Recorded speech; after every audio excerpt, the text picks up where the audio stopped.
E eu gostaria de orar com você mais uma vez e que você coloque o seu coração diante do Senhor para que Ele fale ao seu coração. Pai Santo, em nome de Jesus, nós vamos ouvir, estudar, ler a Tua palavra nesse momento, que o Senhor fale conosco, que nós possamos compreender aquilo que o Senhor quer para nós nesta noite, neste momento, que o Senhor alcance cada coração, cada vida que está assistindo essa transmissão. Deus, que nós possamos aguardar no nosso coração a Tua palavra, e que essa semente possa germinar, possa dar bons frutos, que possamos viver aquilo que o Senhor tem para nós. Assim nós oramos em nome de Jesus. Amém. Para o seu complemento, para o seu estudo, nós estamos indicando o livro Dias Melhores Virão, do Max Lucado. É um texto aí base para você acompanhar, complementar com essa série que nós estamos pregando aqui. Hoje nós vamos falar, como eu disse, observe como o bem triunfa. Você já presenciou o mal? Você já presenciou o mal? Pois é, eu tenho certeza que sim. Eu tenho certeza, existem situações, tragédias, catástrofes, injustiças que se apresentam diante de nós e que nos assustam. E aí nesse momento, olha, quando você se depara com o mal, não se culpe. É comum nós perguntarmos: meu Deus, por que tudo isso? Por que todo esse mal? Por que essa criança nasceu cega? Por que uma bala perdida acerta um pai de família que está indo para o seu trabalho? Por que tanto abuso, tanta violência contra a mulher?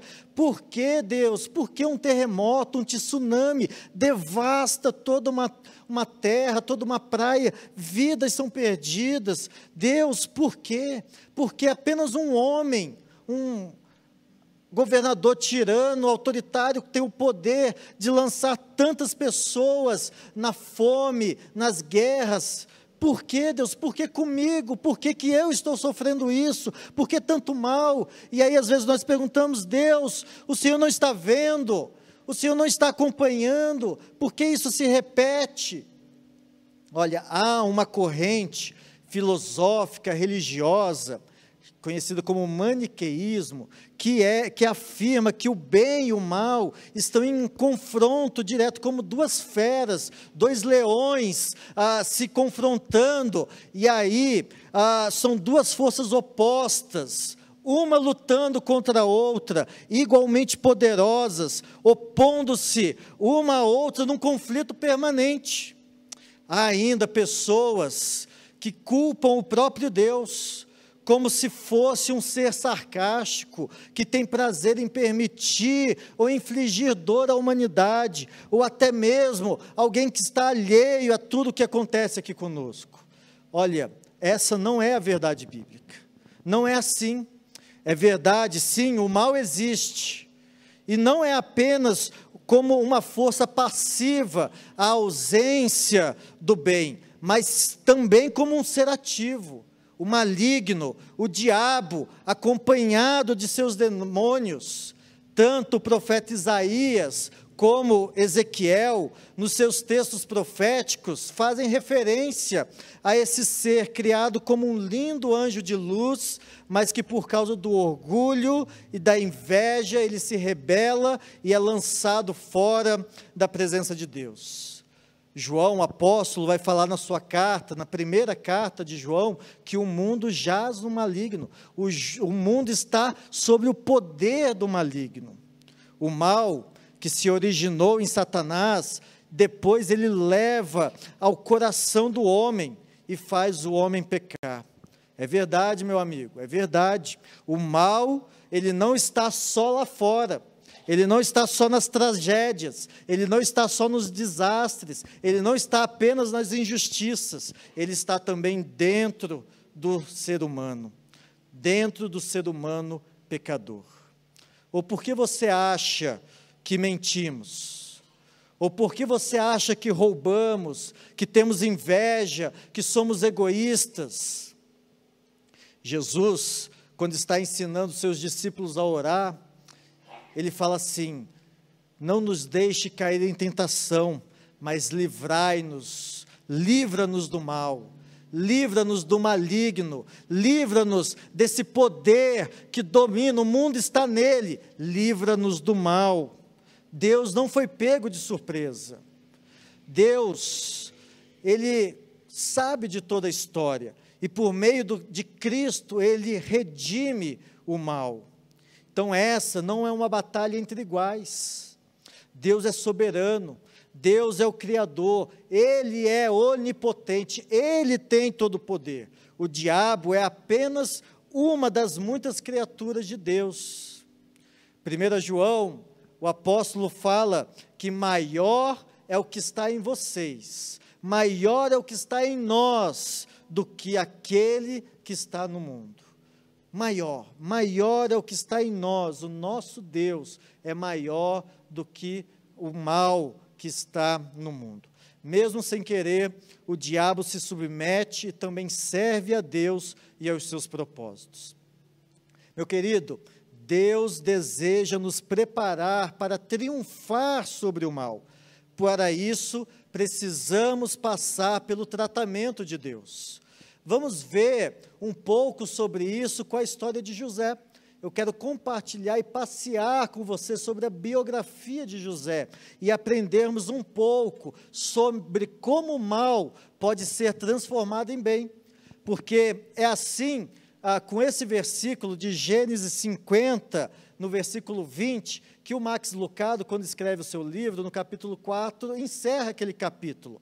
Ele fala assim: vocês planejaram mal contra mim, mas Deus o tornou em bem, para que hoje fosse preservada a vida de muitos. José está conversando com seus irmãos e tem essa revelação: vocês planejaram mal, mas Deus o transformou em bem. Você já viu origamis? Aquelas imagens de papel que o pessoal, geralmente os orientais fazem, tão lindo, ou então, talvez mais comum a nós, esculturas com argila, pega aquele barro e aí transforma. Você já viu quanta criatividade, quanta coisa bonita sai daquilo? Ficam tão bonitas depois de acabado. Veja, o mal nas mãos de Deus é matéria-prima para o bem. É isso que José percebeu. Vocês planejaram mal, mas Deus transformou em bem. Foi assim com a história de José e sua família. Pode ser assim com você também. Por isso eu quero te convidar a refletir sobre isso. Para vencer o mal, em primeiro lugar, entenda que há o fator tempo. Entenda que o tempo é necessário. Saber apenas o final da história de José nos faz pensar, imaginar que tudo aconteceu de repente, mas não foi assim, não foi assim. José é uma linda história, nós ensinamos para as nossas crianças, sempre ouvimos falar, mas não foi de repente que aconteceu. José, ele se tornou escravo ainda adolescente, jovem, 17 anos, mais ou menos ele tinha. E apenas 13 anos depois, ele foi feito governador do Egito. É o que diz o texto bíblico, que José tinha 30 anos de idade, quando o faraó o escolheu e ele começou a servir o faraó. Veja que depois disso, se você conhece a história, 7 anos de abundância aconteceu. Depois, mais o tempo de sequidão, ele vai encontrar com seus irmãos, talvez com 40 anos. Mas desde o momento em que ele saiu como escravo da casa do seu pai, até o momento em que ele foi alçado à posição de governador e ao ápice, 13 anos se passaram. Às vezes, nós queremos a solução imediata para as injustiças, para as mazelas do mundo, para a maldade da nossa vida, para aquilo que acontece de ruim conosco. Mas Deus, Ele se interessa tanto pelo destino, quanto pela trajetória. Claro que Deus pode transformar tudo de maneira imediata. Deus é todo poderoso. É claro que Ele pode fazer todo o mal acabar de imediato. Mas o seu interesse é transformar a nossa vida também, de dentro para fora. Deus precisava transformar José. Isso levava tempo. Ele quer aperfeiçoar você também, e isso leva tempo. Então entenda que para vencer o mal você precisa passar por um processo, e isso leva tempo. Em segundo lugar, veja bem, não estrague você as coisas. Para vencer o mal, não seja você aquele que vai estragar, que vai trazer o mal. Sempre nós lembramos da história de José com muita alegria, mas você já parou para pensar como ele é apresentado na Bíblia? Quando ele aparece no texto bíblico em Gênesis 37, quem é José? Olha só, o versículo 2 vai falar que ele era fofoqueiro e dedo duro. Ele saía, via o que os seus irmãos faziam e contava para o seu pai. No versículo 3, ele é o filhinho do papai, ele é o cuticute neném, o bilu-bilu teteia do papai dele. Imagina você ter que tolerar alguém assim na sua casa. Ele não tinha um bom relacionamento com seus irmãos, diz o versículo 4. Eles não se davam, eles brigavam, eles olhavam, os irmãos olhavam para o José e não queriam nem saber de José.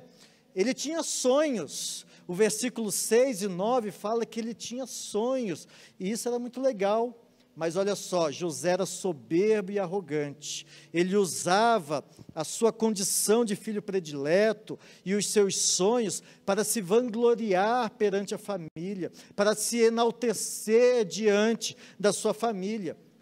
E aí, quando nós lemos em Gênesis 37, 19, os seus irmãos falando assim, lá vem o sonhador, eles não estão elogiando José. Já ouvi várias mensagens falando assim, olha, você precisa ser um sonhador. Olha José, olha aqui, lá vem o sonhador. Sim, ele era um sonhador, mas quando os irmãos dele olham para ele à distância e falam assim, lá vem um sonhador, eles estão sendo sarcásticos. Eles bolaram um plano para que aquilo acabasse. Eles estão expressando toda a sua indignação pela postura soberba e arrogante de José diante da sua família. Ter sonhos não é ruim, de maneira nenhuma, nós precisamos sonhar. Tudo começa com um sonho. Precisamos almejar, isso é bom. Deus é quem nos dá sonho. No caso de José, isso era verdade, tanto é que nós sabemos que os seus sonhos se realizaram depois. Quando nós olhamos para o final da história, nós vemos o entendimento e a percepção de José de que Deus transformou o mal e bem em bem. Mas quando nós vemos o início da história de José, nós vemos todo o potencial que o ser humano tem de estragar as coisas, de transformar o bem em mal. Foi isso que José fez, transformou os sonhos de Deus, que eram um bem, em algo mal, por causa da sua vanglória, do seu egoísmo, da sua vaidade. Não estrague as coisas você. Naquela fase de imaturidade, o maior inimigo de José era ele mesmo. Olha, ele não era mau caráter, ele não era um depravado, ele não era devasso, ele não era rebelde, ele era um menino bom, possuía coisas boas, mas ao mesmo tempo orgulhoso, mimado, usava aquilo que era bom para se tornar em algo ruim. Cuidado, cuidado para que você não seja aquele que traz a maldade para a conversa. Cuidado que não seja você que traz o mal para o ambiente, para a família. Às vezes sem querer, mas querendo. Sabe, olha, só tem graça se todo mundo acha graça. Você às vezes quer fazer piadinha, mas você não está vendo que você está constrangendo alguém, você está estragando. Você pode ser super simpático, mas você precisa entender que aquilo que Deus te deu, você não pode estragar. Existem várias situações, Deus nos dá tantas coisas boas, não estrague com o seu temperamento, não estrague com a sua personalidade, permita que o bem que Deus te dá, seja isso que você vai oferecer. Em terceiro lugar, aceite que as pessoas podem ser más. José foi traído 3 vezes, ele está profundamente machucado na sua alma. O mundo é mau, nós sabemos disso, as pessoas também são más. José foi vendido a mercadores de escravos pelos seus próprios irmãos. Depois, ele é jogado na prisão de maneira injusta pelo seu patrão. E depois nós vemos que José é esquecido ali na prisão por alguém que ele havia ajudado. Mas essa pessoa, mesmo recebendo a ajuda de José, esquece dele. Para José, em cada uma dessas situações, ele pode perfeitamente ter questionado Deus. Por que Deus? Por que comigo? Por que aconteceu assim? Mais uma vez, e provavelmente ele foi dormir sozinho, escravo, prisioneiro, angustiado, injustiçado. É provável que muitas noites sem respostas. Mesmo quando todos estão contra nós, mesmo quando pessoas más cruzam o nosso caminho, Deus não nos abandona. Deus não nos abandona. As pessoas são más, mas Deus, Ele não nos abandona. No relato bíblico, nós vemos que o Senhor estava com José. Nós vemos isso no capítulo 39, tanto no versículo 2, quanto nos versos 20 a 21. Deus estava com José. Olha, nós não vamos vencer o mal revidando com o mal. Não é porque as pessoas fizeram mal conosco que nós vamos fazer o mal para elas também. As pessoas fizeram mal com José, mas o Senhor estava com ele. Paulo, aos Romanos, no capítulo 12, versículo 21, nos ensina: não se deixem vencer pelo mal, mas vençam o mal com o bem. As pessoas são más, aceite isso, mas você não precisa revidar. Você pode agir com bondade, você pode trazer o bem para aquela relação. Por isso, em quarto lugar, tenha atitudes nobres. Tenha atitudes nobres. Seja você o promotor do bem. Como escravo, José foi vendido a Potifar. Era capitão da guarda do faraó, e ali ele se destaca. Tanto que Potifar, o seu senhor, o coloca como administrador de toda a casa dele. E por causa da boa administração de José, por causa da bênção de Deus que estava na vida de José, há prosperidade naquele lar. Mas aí a esposa de Potifar se encanta com a beleza de José. Gênesis 39, 6 a 7, vai dizer que ela vai assedia ele. Vem, deita-se comigo, José, eu quero você. Ela diz. Agora imagina comigo um jovem, no auge da sua juventude, seus hormônios borbulhando na pele, há um bom tempo convivendo apenas com escravos. Agora ele é assediado por uma mulher. E olha, se a mulher do Potifar não era assim bonita, nós não sabemos, ao menos cheirosa ela era, porque ela era patroa, ela usava roupas bonitas, ela tomava banho, José ficava lá com os escravos. José poderia ter aproveitado a oportunidade. O texto diz que não havia ninguém na casa, ela aproveitou esse momento para ir até José. Ele conhecia os horários do seu patrão, ele conhecia cada cômodo, ele sabia onde ele poderia fazer alguma coisa, mas a atitude de José é nobre, a atitude, a sua reação, mostra uma postura de pureza, de santidade. Ele foge do assédio, ele foge daquela situação. Você acredita que a corrupção é um mal do nosso país? Você acredita? Eu acredito, é um mal do nosso país, é um mal sistêmico. Mas você, quando você tem a oportunidade de ganhar um por fora, de se dar bem, olha aqui, uma vaga, está tão difícil de estacionar, mas é de idoso, é PCD, mas é só rapidinho, é só um momentinho, ninguém vai perceber. E aí você não tem uma atitude nobre. Você acredita que a mentira é um mal da nossa sociedade? É um mal, mas aí a sua postura é do quê? De propagar, espalhar boatos, fake news, de dar voz à mentira. Qual que vai ser a sua postura diante de um assédio? Você vai querer se dar bem? Você vai querer aproveitar o momento? Veja bem, o mundo vai assediar você, e de inúmeras maneiras.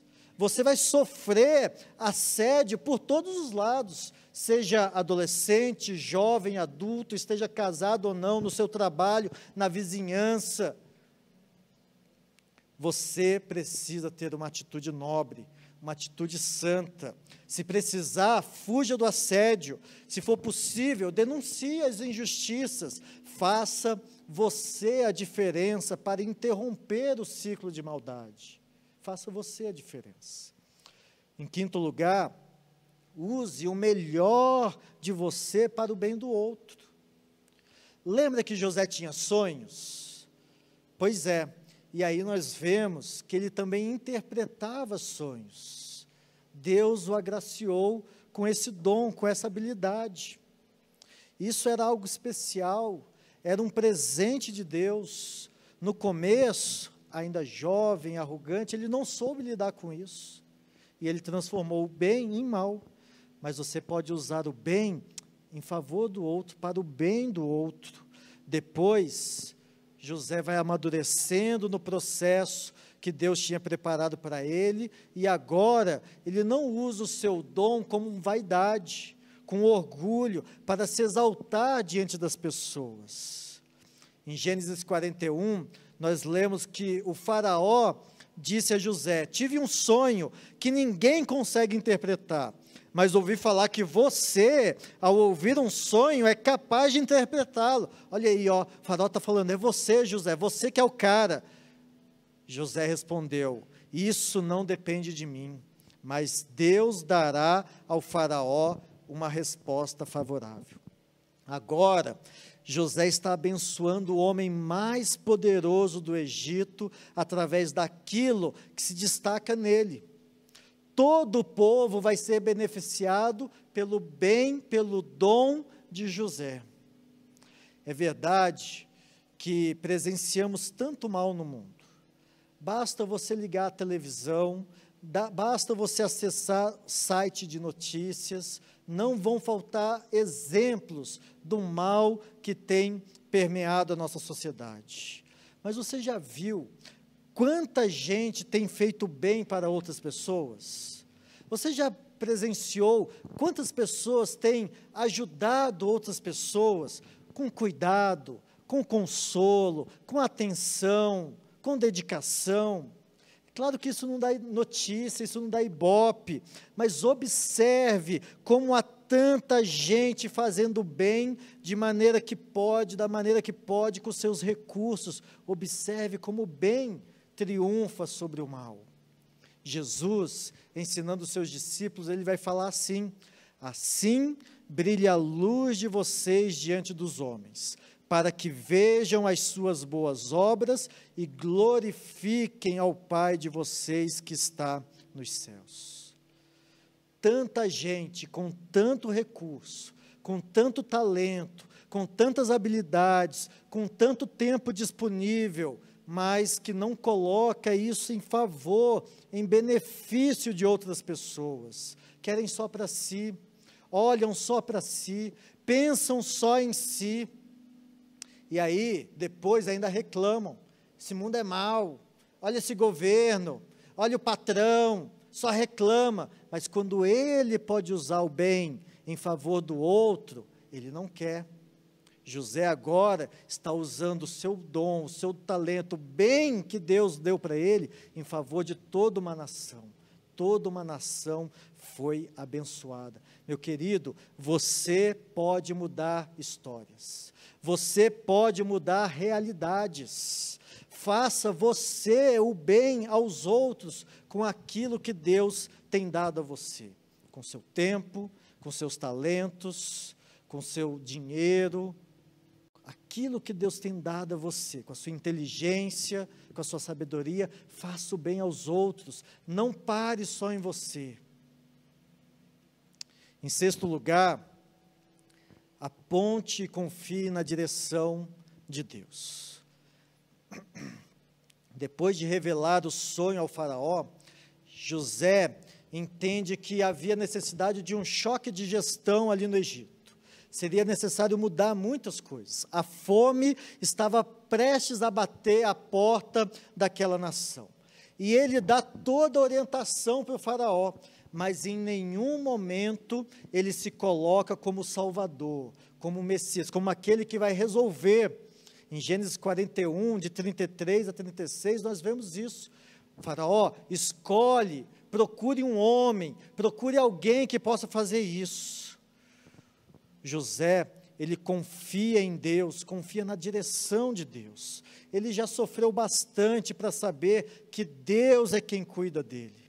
Ele não precisa falar agora nada sobre si, mas agora ele aponta para Deus, de quem emana todo o bem. É claro que o faraó, diante daquela situação, ele percebe a sabedoria de José, e aí ele escolhe José. O Egito prospera no meio da crise por causa do servo de Deus. Mais tarde, quando os irmãos de José aparecem para comprar comida, porque a fome foi além do Egito, eles têm várias conversas. Em uma delas, José fala assim com seus irmãos: agora não se aflijam, nem se recriminem por terem me vendido para cá, pois foi para salvar vidas que Deus me enviou adiante de vocês. Era Deus que estava controlando aquela história, era Deus que estava no controle de toda a situação. Deus tinha um plano, Deus sempre tem um plano. Deixa Deus trabalhar, você vai ver o bem prosperar. Deixe que Deus tome as rédeas da história, da sua história, e você vai ver todo o mal se transformar em bem. Deus não é pego de surpresa. Mesmo no caos, aponte para Deus, mostre Deus, afirme e reafirme que Deus, que Ele não virou as costas, que Ele está olhando para nós, mesmo sem entender. Confie na direção de Deus, confie, aponte para Deus, confie no Senhor. Permaneça com o coração quebrantado, em sétimo e último lugar. Você acha que o coração de José foi transformado? Daquele menino, adolescente, todo vaidoso, todo cheio de si, agora um governador, agora alguém que olha para a situação e fala assim: não, não foi vocês, é Deus. É claro, José agora emerge como um homem completamente transformado. Deus havia polido e refinado José. Demorou? Demorou. Demorou bastante. Doeu? Doeu. Escravo, prisioneiro, doeu muito. Mas o trabalho foi bem feito. Nós podemos perceber parte desse crescimento, da transformação de José, quando nós lemos que ele chorou. Por 6 vezes nós lemos que José chorou. Ele chorou quando ele viu seus irmãos pela primeira vez. Depois o texto bíblico diz que ele chorou quando viu Benjamim, o seu irmão, filho da sua mãe, mais novo. Depois nós vemos que ele chorou novamente quando ele se revela aos seus irmãos: sou eu, sou José. Depois ele chora quando ele vê o seu pai. Ele chora novamente quando o seu pai morre. E por fim nós vemos que ele chora mais uma vez quando ele perdoa novamente os seus irmãos. Em 6 ocasiões diferentes nós lemos acerca de José chorando. As lágrimas revelam um coração quebrantado, revelam e demonstram a nossa humanidade. Uma mesa não chora, esse celular, esse computador, essa TV que você está aí assistindo, não chora. Uma pedra não chora. Mas quem é ser humano, um coração quebrantado, as lágrimas demonstram a nossa vulnerabilidade humana. E o poder, a conquista, podem tornar as pessoas insensíveis, impenetráveis. Mas não foi assim com José. Todas as ocasiões que o texto bíblico revela que José chorou, foi exatamente depois dele ter se tornado governador do Egito. Nós não vemos José chorando quando ele foi lançado na cisterna pelos seus irmãos, quando ele foi vendido como escravo, quando ele trabalhava e foi injustiçado, quando ele foi esquecido na prisão. Em nenhum desses momentos a Bíblia diz que José chorou. Estranho, porque exatamente nesse momento em que o choro seria justificável, ele não fez. Mas a partir da sua promoção, a partir da sua ascensão, nós lemos que ele chorou em 6 ocasiões diferentes. Algo aconteceu com José, depois de todas aquelas provações, de todo aquele mal que ele suportou. Sem sombras de dúvida, ele emergiu daquilo tudo extremamente sensível e vulnerável. Ele se tornou humano. A dor traz lágrimas, a dor nos faz humanos. Seja qual for a sua conquista, seja qual for o lugar que você vai conquistar nesse mundo, você precisa conservar um coração humilde e quebrantado. Grande parte do mal e do sofrimento humano é exatamente por conta de homens que conquistaram postos como o de José, governador do Egito, presidente da nação, imperador do reino, supervisor da linha de produção, chefe do escritório, empresário, dono do negócio, chefe da família, e aí você alcança um posto de destaque. Mas diferente de José, ao invés de você continuar e permanecer com um coração quebrantado e humilde, muitas pessoas têm vivido na sua função de líder com opressão, e por isso o povo sofre. E por isso nós vemos maldade, por isso crianças passam fome, por isso guerras são travadas. Seja qual for a sua posição, seja qual for o seu papel, marido, pai, esposa, chefe no emprego, líder na igreja, chefe da nação que seja qual for o tamanho da sua conta bancária, do seu patrimônio, dos seus bens, as suas conquistas, não deixe que isso te leve para o lado negro da força, não deixe que isso te leve para o mal. Mantenha o coração quebrantado e humilde, seja como José, não como um menino, como um adolescente arrogante, vaidoso, mas como um governador sábio, como alguém em que as pessoas podem procurar e ele tem a solução, humilde, um coração quebrantado que chora na presença do Senhor. Assim, você vai observar o bem triunfando através da sua vida também. Observe como o bem triunfa, observe como o bem prospera. Concluindo, meu querido irmão, minha querida irmã, meu amigo que nos acompanha, José aprendeu a ter segurança no Senhor, segurança, seja em tempos de paz, de prosperidade e bondade, ou seja na dor, sofrimento, injustiças e maldade, nós precisamos estar firmes no Senhor. No final, Ele exterminará toda a maldade do universo. O bem triunfará no final completamente. Até lá, precisamos observar com fé no Deus que transforma o mal em bem, no Deus que muda uma situação para o benefício de um povo. Gostaria de concluir essa palavra ao seu coração com uma história. Há uma canção muito famosa, o hino 329 do Inário para o Culto Cristão, Sou Feliz. É provável que você conheça essa música, ela foi composta por Horácio Gates e Spafford em 1873. Se paz a mais doce eu puder desfrutar, se dor a mais forte sofrer, ou seja o que for, tu me fazes saber que feliz com Jesus sempre sou. Sou feliz com Jesus, sou feliz com Jesus, meu Senhor, essa é a tradução. Em 1873, o Horácio decidiu ir com a sua família para a Inglaterra, ele era amigo de Moody, e Moody iria pregar no outono ali na Inglaterra.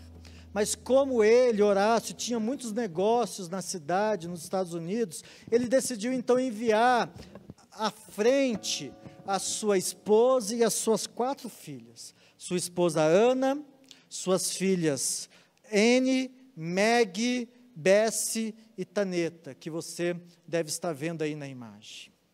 No dia 21 de novembro de 1873, enquanto elas atravessavam o Atlântico num navio a vapor, esse navio onde elas estavam é atingido por uma embarcação de ferro, fazendo naufragar.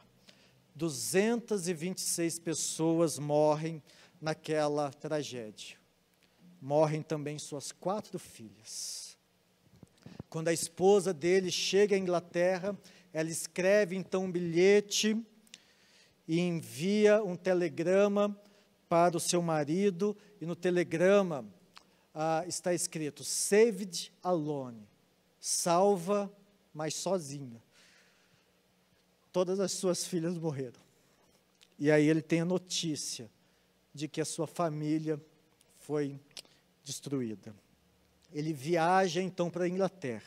E aí, anos mais tarde, a sua filha, a Berta, que nasceu após o acidente, ela relata que ele escreveu esse hino, Sou Feliz, exatamente no trajeto entre a sua casa e a Inglaterra, aonde ele passou e as suas filhas morreram. Ali ele escreve. E o título original é It's Well With My Soul. Ele não disse sou feliz, a tradução é sou feliz com Jesus, mas o que ele falou assim, ele falou it's well, está bem com a minha alma, está bem com a minha alma. Pode ser a maior dor, pode ser a maior tristeza, pode ser a maior angústia, a minha alma está em paz. It's well, está bem com a minha alma. Nós vemos tanto mal, mas como esse querido irmão, o Horácio, diante de uma tragédia, pôde declarar ao seu Senhor, está bem com a minha alma, que você possa também declarar, que essa seja a sua canção, está bem, está tudo bem com a minha alma, mesmo no meio da dor, mesmo na mais forte dor, o Senhor me faz saber que feliz, que com Jesus tudo está em paz com a minha alma. Vamos orar e nós vamos cantar essa canção. Deus, em nome de Jesus, nós clamamos ao Senhor, que o Senhor venha trazer paz e serenidade ao nosso coração. Vivemos num mundo mau, num mundo caído, num mundo que é dominado pelo maligno. Mas Deus, mesmo diante das tragédias, mesmo diante dos questionamentos, mesmo diante das dúvidas, nós possamos entender que o Senhor está conosco e que nos nossos lábios possa vir a declaração: está tudo bem com a minha alma, porque o Senhor cuida de mim. O Senhor cuidou de José, o Senhor cuidou daquela nação, o Senhor cuidou do povo, o Senhor transformou o mal em bem. Que o Senhor traga conforto ao nosso coração, que possamos nós ser agentes do bem, que possamos descansar no bem do Senhor. Está tudo bem com a minha alma. Assim nós oramos, em nome de Jesus. Amém.